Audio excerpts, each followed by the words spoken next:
ଗାଁର ମାଧବ କାକାଙ୍କ ଘର ସେଦିନ ସନ୍ଧ୍ୟାଟା ବଡ଼ ଶୋକାକୁଳ ଥିଲା। ତାଙ୍କ ବୃଦ୍ଧା ମା, ସମସ୍ତଙ୍କର ପ୍ରିୟ ଆଈ, ସୂର୍ଯ୍ୟାସ୍ତର ଠିକ୍ ପରେ ପରେ ଆଖି ବୁଜିଦେଲେ। ଘର ଭିତରେ କାନ୍ଦ ବୋବାଳି ଏବଂ ଏକ ନୀରବତା ଛାଇ ଯାଇଥିଲା।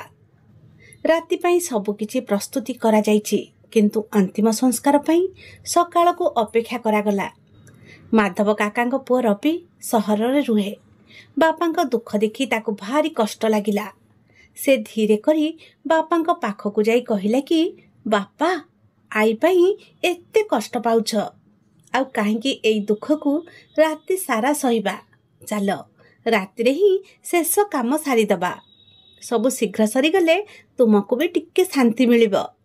ତା କଥା ଶୁଣି ସେଠାରେ ବସିଥିବା ଗାଁ ପୂଜାରୀ ଶଙ୍କର ପଣ୍ଡିତେ ଧୀରେ ସ୍ୱରରେ କହିଲେ କି, ଶାନ୍ତ ହୁଅ ପୁଅ, ଏମିତି କଥା କୁହ ନାହିଁ। ଆମ ଶାସ୍ତ୍ର ରାତିରେ ଦାହ ସଂସ୍କାର କରିବାକୁ ବାରଣ କରେ।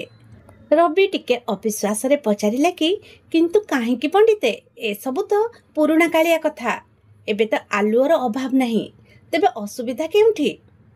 ଶଙ୍କର ପଣ୍ଡିତେ ସ୍ନେହରେ ରବିର କାନ୍ଧରେ ହାତ ରଖି କହିଲେ କି, ବସ ପୁଅ, ତମକୁ ଗୋଟିଏ କଥା କହୁଛି, ଶୁଣ। ଆମେ ଯେଉଁ ଦାହ ସଂସ୍କାର କରୁ ତାହା କେବଳ ଏକ ଶରୀରକୁ ପୋଡ଼ିଦେବା ନୁହେଁ, ଏହା ହେଉଛି ଆତ୍ମାର ମୁକ୍ତି ପାଇଁ କରାଯାଉଥିବା ଅନ୍ତିମ ଯଜ୍ଞ। ଆଉ ଏହି ଯଜ୍ଞରେ ସବୁଠୁ ବଡ଼ ସାକ୍ଷୀ ହେଉଛନ୍ତି ସ୍ୱୟଂ ସୂର୍ଯ୍ୟଦେବ। ସେ ଆଗକୁ କହିଲେ କି, ଶାସ୍ତ୍ର ଅନୁସାରେ ଭଗବାନ ସୂର୍ଯ୍ୟ କେବଳ ଆଲୋକର ଦେବତା ନୁହନ୍ତି, ସେ ହେଉଛନ୍ତି ସ୍ୱର୍ଗର ଦ୍ୱାରପାଳ। ଦିନବେଳେ ତାଙ୍କ କିରଣ ରୂପକ ରାସ୍ତାରେ ହିଁ ଆତ୍ମା ଶାନ୍ତିରେ ପରଲୋକକୁ ଯାତ୍ରା କରେ, କିନ୍ତୁ ଯେତେବେଳେ ସୂର୍ଯ୍ୟ ଅସ୍ତ ହୋଇଯାଆନ୍ତି ସେତେବେଳେ କୁହାଯାଏ ଯେ ସ୍ୱର୍ଗର ଦ୍ୱାର ବନ୍ଦ ହୋଇଯାଏ ଆଉ ନର୍କର ଦ୍ୱାର ଖୋଲିଯାଏ। ପଣ୍ଡିତେ ଆହୁରି କହିଲେ କି, ରାତିର ଅନ୍ଧକାରରେ ଅସୁର, ଭୂତ, ପ୍ରେତ ଓ ଅନ୍ୟାନ୍ୟ ନକାରାତ୍ମକ ଶକ୍ତିମାନେ ବିଚରଣ କରନ୍ତି। ଯଦି ଏହି ସମୟରେ ଦାହ ସଂସ୍କାର କରାଯାଏ, ତେବେ ଏହି ଦୁଷ୍ଟ ଶକ୍ତିମାନେ ଆତ୍ମାର ମୁକ୍ତି ପଥରେ ବାଧା ସୃଷ୍ଟି କରିପାରନ୍ତି।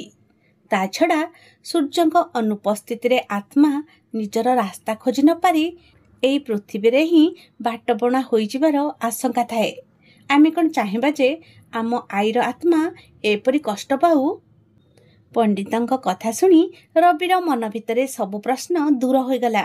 ସେ ବୁଝିପାରିଲା ଯେ ରାତି ସାରା ଅପେକ୍ଷା କରିବା କୌଣସି ଅନ୍ଧବିଶ୍ୱାସ ନୁହେଁ, ବରଂ ନିଜ ପ୍ରିୟଜନଙ୍କ ଆତ୍ମାର ସୁରକ୍ଷା ଓ ଶାନ୍ତିପୂର୍ଣ୍ଣ ଯାତ୍ରା ପାଇଁ ଏକ ଗଭୀର ପ୍ରାର୍ଥନା।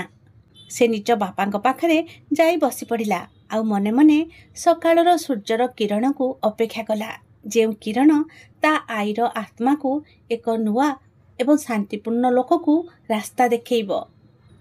ରାତିର ଅପେକ୍ଷା ତାକୁ ଆଉ କଷ୍ଟକର ଲାଗିଲାନି, ବରଂ ଏକ ପବିତ୍ର ଦାୟିତ୍ୱ ପରି ମନେ ହେଉଥିଲା।